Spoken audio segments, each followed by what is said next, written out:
welcome to Have I Got News For You? I'm Martin Clunes. And in the news this week, at rehearsals for the London 2012 opening ceremony, organisers admit it was a mistake to let Boris Johnson have first go at running with the Olympic torch.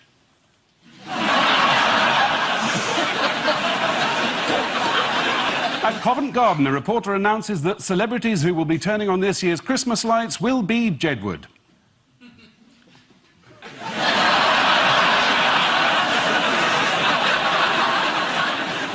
In Dublin, there's delight at the news that the EU has finally outlawed national stereotyping.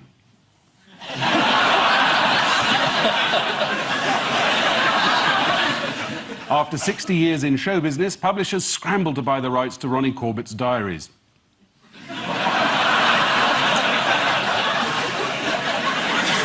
And in Wigan, a councillor proudly announces that the council's anti-litter scheme has been a total success.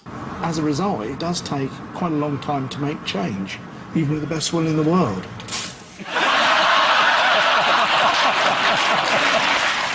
With Ian is an actress who recently said that British comedy is still patronising and sexist and women can't be trusted to be funny.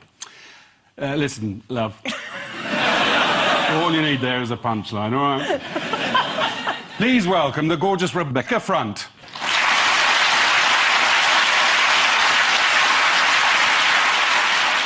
And with Paul is a stand-up comedian who in 2008 received £8,000 for winning the Intelligent Finance Comedy Award and promptly invested the lot in Greek bonds.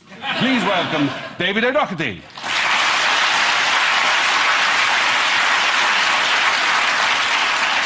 And we start with the biggest stories of the week. Paul and David, take a look at this. Oh, this is North Korea, obviously. This is the leader there who... Oh, that was an airtight box. He was all right before they put him in there.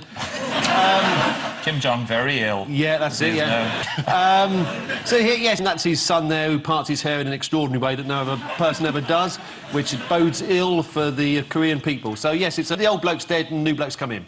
Pretty much, yeah. And do you know where Kim Where do those glasses come from? I didn't know he was fancy dressed.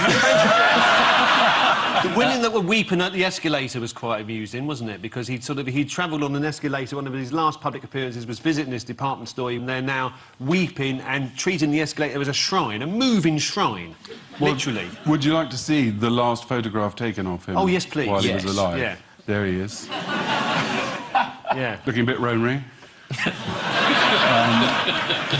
The escalator has now become a shrine. Yeah. So look, there's people surrounding the escalator nicely. Or maybe they're just worried that the escalator's broken down. It's competitive grief, isn't it? Competitive grief. Yeah, you Grieving. cry really loud, you get a house. If you don't cry loud enough, or you're not seen to be crying, you get killed. Yeah. Which is Be given easy something enough. to cry about, I believe. Yeah. Very much the way I bring up my children. Indeed. I'm quite fascinated by Kim Jong-un, Kim Jong-un. Is he the new one? Yeah, he's the new one. Because you know, he's quite he's a portly chap. Yeah. I'm a little despot, short and stout. Yeah. And you look at him, and I mean, I wouldn't normally comment on somebody's... People's appearance. Well, not on a man's girth. Well, I might, but I mean... I do it on a show like this, obviously. You've got to say, if the rest of the population is starving, he isn't. Kim Jong-il was known as the dear leader latterly, but he accumulated quite a number of other names. Do you remember any of those? His father was called the Eternal President, because even after he was dead, he was still president. Was he? Yeah, it's a dead body. Is he still? I think he still is. I may have just got that wrong. Well, no, that's eternity for you. Keeps on coming. He was also known as the glorious general who descended from heaven. Yeah. Amazing politician. Yes. And eternal bosom of hot love.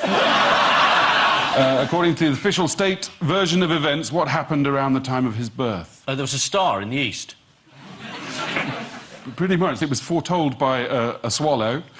Unusual. A swallow? Yes. Nothing to do with the conception. No. And then a double... Shut up.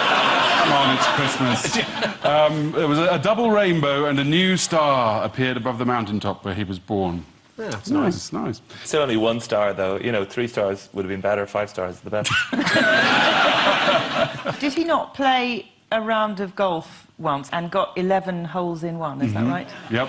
Which is quite nicely detailed that he didn't go for the full... What's the full? I don't know what the full one is. 18. 18, thank you. Because that wouldn't have been credible. Yeah. Whereas 11... Which food did he claim to have invented in 2000? The banana. The Snickers. Yeah. No, the... Kumquat. Not far off. Named The, after The himself. Kimquat. Ah, very good. Very good. it's the Gogiapabang.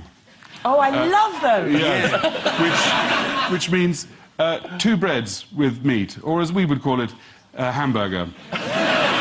He kidnapped a filmmaker and made him make films for him. When they first met, he said, "What do you think of my physique? Small as a midget's turd, aren't I?" And do you know what, according to the official North Korean website, what he never ever did? Never did anything bad ever. Quite, he never defecated or urinated. Really? Yep. That would explain the size of his son, anyway. And what can North Korea threaten everyone with this Christmas? Armageddon. Yes, according to The Guardian, in North Korea there are a large number of no-dongs. Not as many as in Thailand, so I've heard. Thank you. No-dong is the name of a missile which could be used to deliver a nuclear warhead. Isn't that nice? Are we within range? So, yeah, I'm sure we are. Oh. We usually are. The Sun tracked down a Korean expert from Leeds University who said, "The frightening thing is that literally anything can happen. We know nothing about Kim Jong-un, and he knows nothing about anything."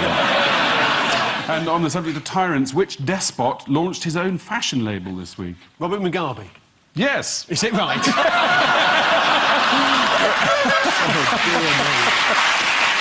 It's a range of T-shirts, jackets and caps, all bearing his signature, under the slogan, "Style, comfort and a splash of attitude." Splash of attitude. Misprint for blood. In a week when North Korea dominated the front pages, we shouldn't forget that Václav Havel sadly died, the former president of the Czech Republic. The world's media were quick to pay tribute. See if you can spot the subliminal message in John Simpson's report here. There was nothing grand about him. He felt completely out of place with all the pomp and ceremony. He didn't even like wearing a suit. In terms of intellect, he was way ahead of most other political leaders. Yes, this is the death of Kim Jong-il. Amongst his many surprising foibles, Kim Jong-il was a huge fan of Elvis Presley. He particularly liked Hound Dog, which he would often tuck into whilst listening to Elvis's greatest hits. In his first ever game of golf, the dear leader claimed to have completed the first course in 38 under par, including 11 holes in one, thereby breaking Tiger Woods' record of being the biggest liar ever to set foot on a golf course. Kim Jong-il's death was particularly bad news for Bono, who is now the world's only short-ass megalomaniac who wears sunglasses all the time. There are fears that Kim Jong-il's death will leave North Korea with a power vacuum, which, if true, could be the only electrical appliance in the whole country.